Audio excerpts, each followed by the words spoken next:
Hi everyone and welcome back to the Retro Café series, and today we'll be looking at The Legend of Zelda Tears of the Kingdom. But if you don't know, Breath of the Wild is my second favourite video game of all time. That first blind playthrough of The Legend of Zelda Breath of the Wild was truly jaw-dropping, and I don't think there'll be a gaming experience like discovering all of its secrets for a while. The sort of sense of wonder and exploration in Breath of the Wild was next to none. But Tears of the Kingdom takes the world from Breath of the Wild and expands upon it, offering new heights in the new Sky Kingdoms and the dark depths of the deep. The world is much more expansive, telling a new story of Zelda and Link and loads of side characters, new and old, returning from Breath of the Wild. By the way, this video will contain spoilers including cutscenes, the ending, the memories and the final boss later on, so if you don't want to be spoiled, here's your chance and your warning now.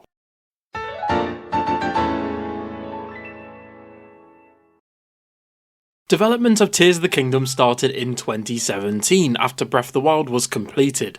Initially, new ideas were thought of for DLC, but eventually it evolved into a brand new video game when too many ideas were gathered and the team noticed that it would have been too big for a normal DLC. It was then announced at E3 2019 that Tears of the Kingdom was a sequel to Breath of the Wild, but at that time we obviously didn't know the name of the game.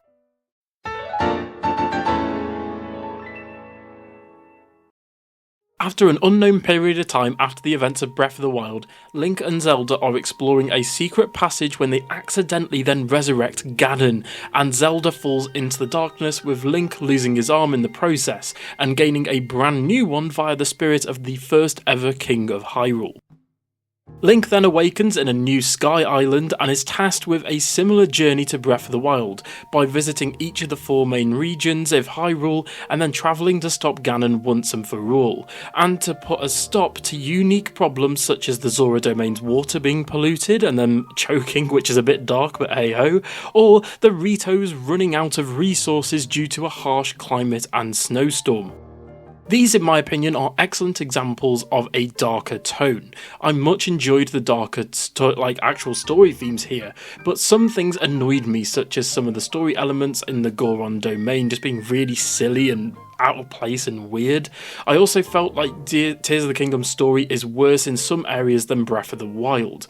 Breath of the Wild's story felt basic and secondary to the gameplay, which made it perfect for a game like Breath of the Wild, where the focus was on exploration, with certain story beats being completely optional. The problem here is that the game's story was advertised as being a much bigger element in Tears of the Kingdom, taking centre stage, and in my opinion the extra bits here are far less optional, with some optional cutscenes from side quests being absolutely 100% needed to understand the main plot and get the, I guess what you'd call the final best ending of the game. Also, the individual regions just felt so similar to one another, with a character seeing Princess Zelda, travelling through the region, being taken to a new dungeon, then fighting the boss of that region, having that particular region's sage champion ancestor telling you what happened in the past with fighting Ganon, and then tells you what happened all those years ago, and then you acquire their sacred stone, and you basically rinse and repeat that 4 times. This form of storytelling got old really quick, with each of the ancestors' stories being pretty much similar to the point where they actually tell you the same thing in each of the cutscene over and over and over again. There's nothing new learnt from these separate interactions, with the same information being told to us via flashbacks. The story this time is also told via the tears. These act similar to the memories in Breath of the Wild. The issue here is that you can find these completely out of order and not chronologically, meaning that the story they tell feels disjointed and very confusing. But if you watch all of this back to back in order, they tell a story of Zelda stuck in the past, sacrificing herself to heal the Master Sword for Link to then use later on to defeat Ganon. There's nothing too interesting in these sort of memories besides Zelda's sacrifice and the lore of the Master Sword. Personally, I thought it would have been much better if we got to learn more about Ganon's past and why he vows to take over Hyrule here, because Ganon was sort of the big draw of this game, and because we didn't really see too much of him in Breath of the Wild, and then obviously we get him in this game, and other than certain cutscenes we don't actually see too much of the new version of Ganon. We also get very small snippets of this throughout the game, but like I said, nothing too concrete.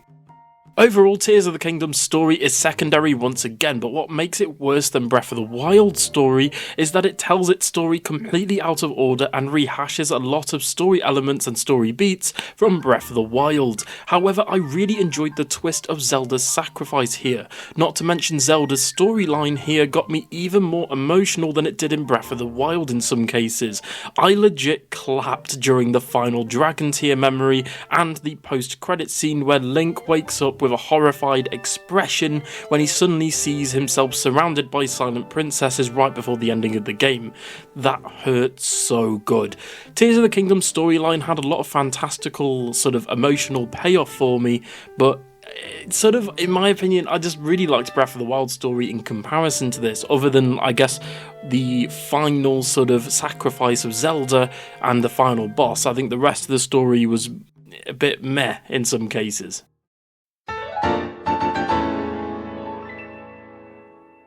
So I'm going to say it, Ultrahand is easily the best inclusion in Tears of the Kingdom. Although it's very finicky and sometimes extremely clunky, Ultrahand is a genius inclusion to the Zelda series. As an engineer with a master's degree, yes, you heard that right, I can positively say here that Ultrahand is a massive feat of engineering and game design. Just imagine the complications and obstacles that the team at Nintendo had to overcome to get something like this actually working on the Switch. It's ingenious and nearly perfect. You can create combinations such as balloons and a candle to make hot air balloons, makeshift vehicles such as cars and trucks, and even crazy weapon combinations. A perfect example of this is near the beginning of the game in the tutorial section, where you're tasked with building a cable car to traverse the different sort of sky islands via building a makeshift hook and platform to basically travel and slide along a rail. Not only does this introduce actual physics and sort of gravity into the equation, but this was a perfect introduction to the Ultrahand crafting mechanics, and from here it taught me the possibilities were endless. Also, shout out to the game early on, sort of showing you how to build a boat. That was a sort of big W for me as well. You can also look no further than some of the crazy combinations on the internet, such as giant robots, tanks, and catapults, which are all amazing feats of imagination and engineering. This ability was likely inspired from the creativity seen in Breath of the Wild, with players making crazy things without Ultrahand in the original Breath of the Wild, and players just doing absurd and crazy stuff to sort of skip sections of the game. I think that actually inspired Nintendo to create the different Ultrahand abilities, especially with crafting. Also, a nice inclusion in this game is the fact that Ultrahand and crafting plays a sort of massive part into the shrines. Yes, shrines return in this game, but offer a bit more in my opinion, with Ultrahand being centre stage and you doing things like having to make a truck with a scoop to push balls into a hole, and creating sort of waterfalls and windmills out of different parts. It was just a crazy experience and I just really loved it.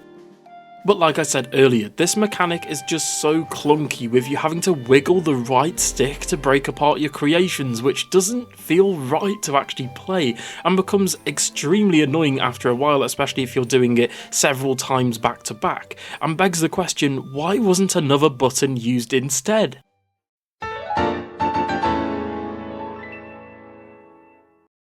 Other than Ultrahand, other gameplay differences include a boatload of new and returning abilities, some better than others. Take for example Ascend, which is used to move upward through solid objects. Although it's not completely broken, as you can't use it absolutely everywhere, but you can use it to sort of cleverly skip sections of certain dungeons and platforming challenges, which completely negates parts of the game completely. Returning abilities also include Amiibo, the camera, the overall map, and the shrine sensor, all returning from Breath of the Wild with upgrades for each one. One new ability is called Auto Build, which sounds completely OP but actually isn't. Auto build is an extension of Link's Ultrahand ability and focuses on making preset and saved creations faster, but comes at the cost of requiring more resources. Essentially, you just go to the menu, pick something that you've already built, say for example a rocket car of some kind, and then you'll just automatically build it if you've got all of the parts necessary to, but in my opinion, just using Ultrahand normally is way faster and easier. Then you also have recall, which is really useful and can be used to turn back time. For example, you can go to the sky by riding falling rocks, making two separately moving parts line up, and many other special applications. One that I absolutely loved, if an enemy shoots a projectile at you, you can sort of freeze time and then basically reverse time on the projectile they fired at you and then make it fire back at them, and it's just brilliant. And there's also fuse, which can be used to fuse more than one item together. Here you can create things like swords attached to boulders to deal more damage and to break through rock walls, and to create tracking arrows using eyeballs, and the possibilities here are really almost endless. The problem here is that not only do some fuses look absolutely goofy in game, which I kind of love, it has like a bit of soul and charm to it, but the menu and UI is really difficult to navigate for fuse, with you having to scroll through all of the items to find the one you actually need, and this can be time consuming.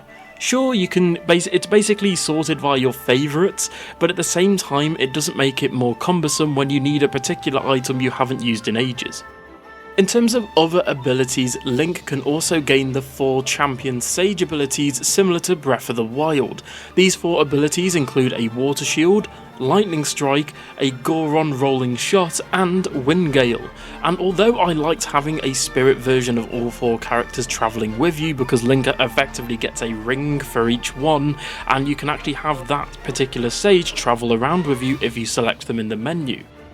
And I'm not going to lie, have them fighting alongside you during combat is actually super useful, but it's also really clunky, with all 4 being on screen at the same time, making it completely overwhelming and annoying with you if you wanted to do something and then accidentally activate one of their abilities, or if you want to activate a particular one of their abilities and then, say for example, another sage spirit walks in front of you instead, and then you activate the wrong one instead, and it's just completely annoying. You can turn each save off from the menu, but it means that you'll be going potentially without a really useful ability, and sometimes it's absolutely needed for certain parts of the game, and again, it's just better to have all 4 out. By the way, a little tip, if you are just exploring and you're just chilling out, you're not doing like loads of combat and stuff like that, you can just turn all 4 off and then just have Link, which is what I do sometimes if I'm just walking around Hyrule. In terms of other gameplay notes, the overall base gameplay, combat and feel of the game is extremely similar to Breath of the Wild, because Breath of the Wild was used as a template after all, and that's a really good thing, because why fix what wasn't broken in the first place? Tears of the Kingdom is a brand new experience though, with the addition of the Sky Islands and the Depths. Before the game was released, Nintendo made it seem as though the Sky Islands was a massive deal, and although the verticality is really impressive, especially how they got it to run on the Switch here, it's not as much of a big deal as I thought it was going to be. Some of the islands feel like they were put in there just to fill space on the map and offer nothing in terms of gameplay, exploration or loot, but in contrast some feel like mini dungeons, and exploring them is really cool. By the way, the tutorial islands are meant to sort of mimic the sort of Great Plateau from the original Breath of the Wild, and in my opinion, the plateau from Breath of the Wild did a much better job of explaining the game's elements. Don't get me wrong though, the starting Sky Islands do a great job of explaining Ultrahand, but it just feels like we're just retreading the very similar ground here. Also, a lot of these Sky Islands just feel like random floating platforms in the sky, and there's not even a lot of these to sort of do anything with, and it's just a bit weird in my opinion. But where the game then surprised me for the better was in the Depths. This wasn't advertised as much as the Sky Islands, but is such a great inclusion. This is the same world as Breath of the Wild, but now you have the islands in the sky and you have all the verticality, and then you have the deep dark depths below, and you essentially get 2/3 of the game built on to what was already pre-existing in Hyrule in Breath of the Wild, and these additions are just fantastic. That first time you discover the deep is jaw-dropping, with making me want to explore it even more, as well as feeling a sense of dread and loneliness as the enemies here are extremely stronger, but have the caveat of dropping better loot if defeated, with certain items and side quests being exclusive to either the Sky Islands or the depths. How on earth Nintendo got this game running on a Switch? I honestly don't know.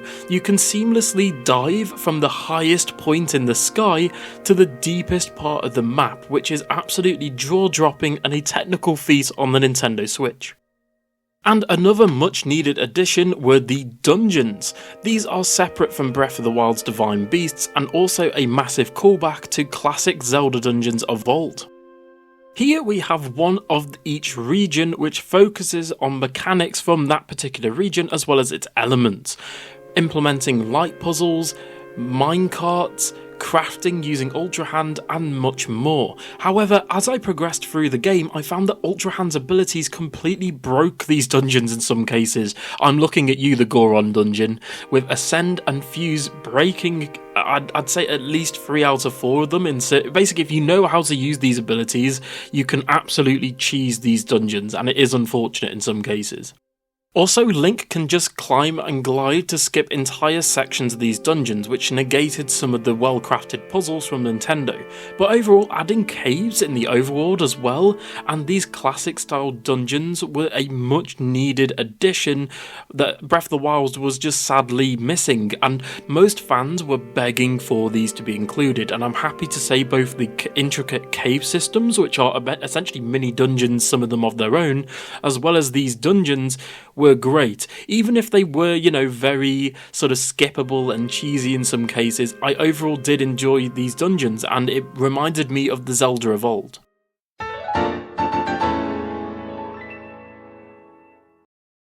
In terms of art and music, a lot of it returns from Breath of the Wild in terms of returning tracks, with remixes of certain tracks, callbacks to classic Zelda titles, and new tracks that are excellent, with a special shout out, by the way, to the saxophone from the sort of reveal trailer being an absolute banger.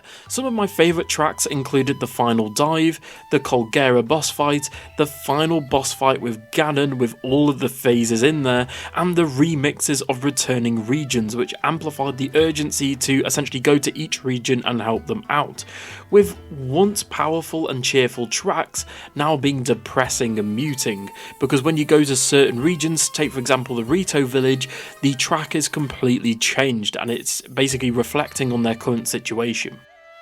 As for the graphics and performance, the Switch handles this game really well, with some vistas looking absolutely incredible, especially the Sky Islands view and returning locations.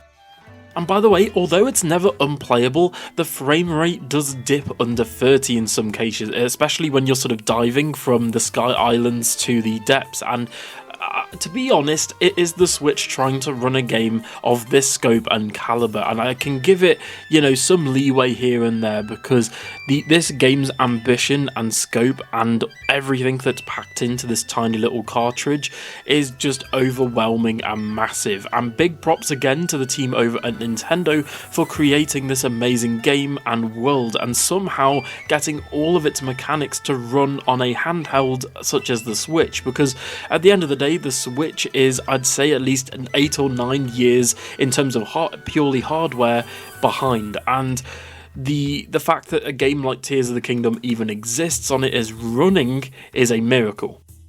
And again, a lot of the locations return from Breath of the Wild with new spins on them, and again, these sort of graphics and the art design and the artistic style here is spectacular.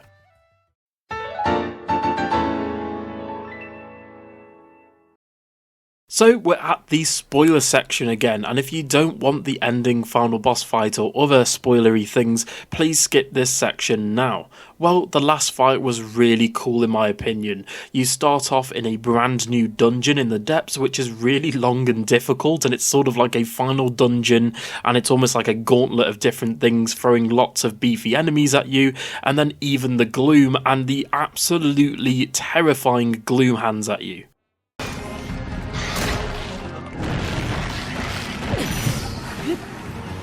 Then we are treated to a final last stand with the sages against a massive horde of enemies. You fight pretty much every enemy that you see in the game, and then they have the final showdown with Ganon himself. And this was easily one of the best parts of the game for me, with the final fight with Ganon being unforgiving and hard, resulting in Link defeating Ganon and saving Zelda and the Master Sword.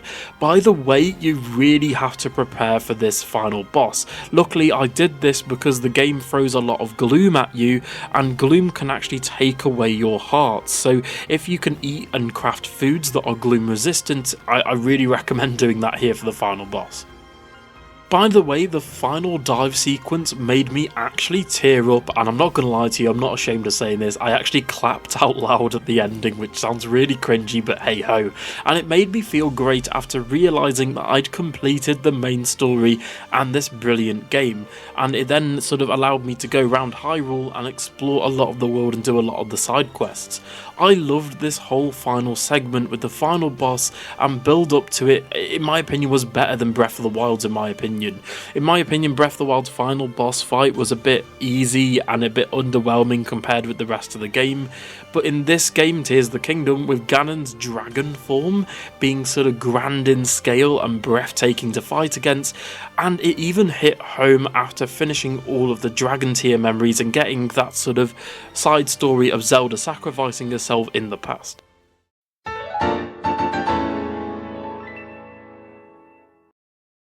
Overall, I'd like to give Tears of the Kingdom a 9 out of 10. Now, if you know me, and again, this is probably spoiling spoiling a future video on the channel, because I'm probably going to give Breath of the Wild a 10, Tears of the Kingdom isn't a perfect game, but for me, it's an amazing game that makes some changes for the better and some for the worse, comparing it to Breath of the Wild. The main story hits very similar beats to Breath of the Wild, but hits home with a fantastic final boss fight with Ganon and a great ending final dive that really makes you appreciate the overall game. But for me, out of the two, I still prefer Breath of the Wild. For me, that first blind playthrough was magical and nothing has come close to that feeling of wonder and excitement since, because not only was Breath of the Wild a launch game for the Switch that obviously had just got a new console, Breath of the Wild was the first proper open world Zelda game in the style of, well, Breath of the Wild, and Tears of the Kingdom really evolved on that formula. Tears of the Kingdom felt like coming home after a long time, exploring a familiar Hyrule and discovering what's changed. What I really enjoyed about this game was the world in the sky, the land, and below in the depths. I thought all three were great, although in my opinion, the Sky Islands were a bit, I guess, over-exaggerated by Nintendo, but the depths made up for it in my opinion. We also have to give credit to Nintendo for doing things in gaming that no game has done before, with innovative Ultrahand abilities in terms of like creativity, imagination and engineering, and letting us make incredible creations and sharing them online. I think Breath of the Wild succeeded because you had crazy challenges where people completed the game in a matter of minutes by just walking straight to Ganon.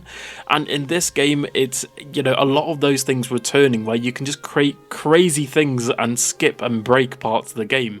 And I love the fact that Nintendo have actually developed a game that lets you do that. Anyway, that's it from me. Tell me in the comments, what did you think of Tears of the Kingdom when you played it? I'd really like to know everyone's different opinions. And for more game reviews, don't forget to check out the Retro Café series. I review classic games and sort of games that have only just come out throughout the last few years as well. By the way, at the end card of this video, as well as in the description, I will have a playlist of all of the games that I've reviewed ever on the channel, so please go ahead and check those out. Some of the games include Super Mario Galaxy, Mass Effect 2, as well as Pokemon Scarlet and Violet, so go and check those out. Thank you so much for watching, and for more gaming reviews and retrospectives, don't forget to subscribe to the channel, and I'll see you all on the next one. Bye!